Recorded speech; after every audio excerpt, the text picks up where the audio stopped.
Hey guys, welcome to Digital Tech Studio. In this tutorial, I'm going to share how to take a screenshot on the Mac.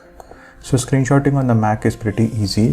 What you can do is you can press the Command Shift 3 and it will automatically take a screenshot. So you can see there are two screenshots because I have two screens connected.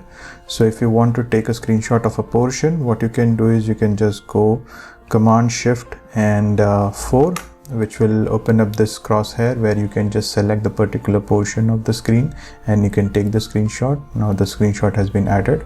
Or else you can also use the Command Shift 5, which will open up this toolbar where you can select what type of screenshot you want, whether you want entire screen or you want a selected window or you want a selected portion. So right now if I am selecting the window and I can just hit on this area, so it will take a screenshot of this entire screen which is up here for you.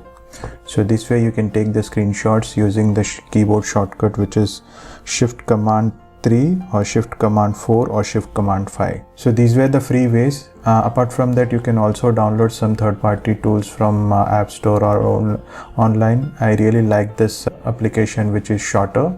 So you can use some third-party applications as well if you want. But I think for this plain screenshotting, the macOS built-in screenshotting software is pretty good, which you can use for free. I hope you find this video helpful. Please hit the like button and subscribe if you haven't already. Thank you for watching. See you in the next one.